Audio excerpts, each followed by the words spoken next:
Buenos dias nga pala sa lahat, kung saan mang parte kayo ng mundo or ng universe. Kagigising lang natin dito guys, and after mag-toothbrush, nag-daily physique check muna tayo para makita kung may progress ba. Pasintabi na lang sa mga kumakain. Chine-check ko rin kung nababawasan yung timbang ko kasi currently, nagkakat tayo. Mahalaga na i-check natin para malaman mo kung niloloko ka na ba niya.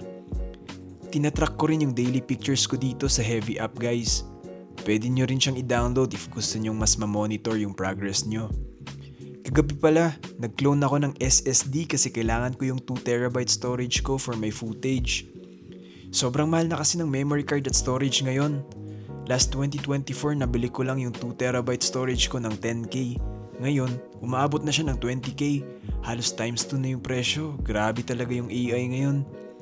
Kaya gagamitin ko na lang yung SSD as external drive for vlogging files. Vlogger na tayo eh. Vlogger yarn. Kagabi, hindi siya gumana. Parang may mali akong ginawa. Kaya inulit ko yung pag-clone kaya naabutan na ng umaga. Pero tignan natin today kung gagana na ba siya this time. Sana gumana na this time.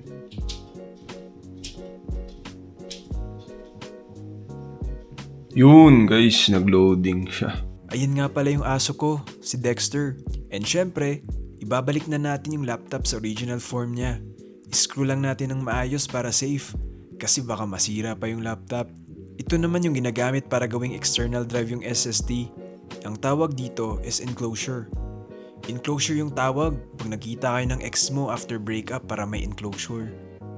Basically, enclosure yung lalagyan ng SSD para magamit mo siya as external storage. Ito naman yung thermal pad niya para makatulong mabawasan yung init habang ginagamit. Ilalagay lang siya sa ibabaw, then screw natin pabalik. After nun, nagmedyas na tayo. Nagugas ng tumbler, tapos prepare na ng drink natin for the gym. Nilagyan ko siya ng 2 scoops of whey, 1 scoop of creatine, and konting asin.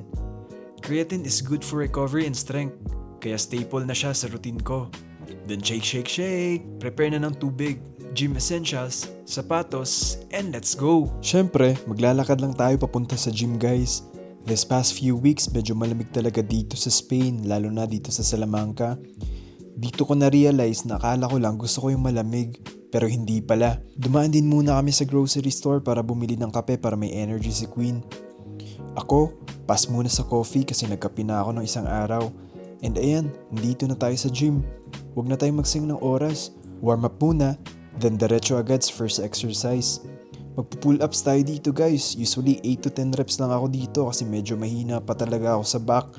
Ito rin guys, maganda rin ito for back. Hindi ako sure kung ano mismo tawag dito pero matagal ko na siyang kasama sa routine ko. Hindi nga lang namin natapos yung workout today kasi nag-iya ng hiking yung mga kaibigan naming DNV dito sa Spain sa weekend. At kailangan namin silang tulungan makipag-usap in Spanish sa rent a car kasi magre-rent kami ng kotse. Naghanap kami ng isang sasakyan lang sana para kasya kaming lahat. Pero dito sa amin, hindi masyadong common yung 7-seater or van na for rent. Most of the time, 5-seater cars lang yung available. Kaya ang ending, kumuha na lang kami ng 2 kotse. Mabuti naman at successful this time kasi last time, epic fail talaga at hindi kami natuloy. At bago umuwi, nagiya na naman si Queen kumain. Hay nako, parang hindi na talaga tayo magkakaroon ng 6-pack abs nito sa summer. Daming sinasabi ng mga tao sa paligid. Ayan guys, ito yung mga common breakfast dito sa Spain. Coffee, tapas, and light meals lang. Hindi sila sanay dito sa rice for breakfast. Usually, pika-pika lang or something light. And habang kumakain kami, na-realize ko lang din, grabe yung life dito sa Espanya. Sobrang chill lang talaga. Sobrang thankful ako kasi na-experience namin ito almost everyday. Yung para sa ibang tao, vacation nila. Pero sa amin, daily life na dito sa Spain. After kumain, naglakad na kami pa uwi. Dumaan din kami sa fruteria para bumili ng strawberries o fresas. And yep, that's the end of our day. On the way to work na tayo. Hasta luego! I give up forever touch you, 'cause I know that you feel me somehow. You're the closest to heaven that I'll ever need, and I don't wanna go.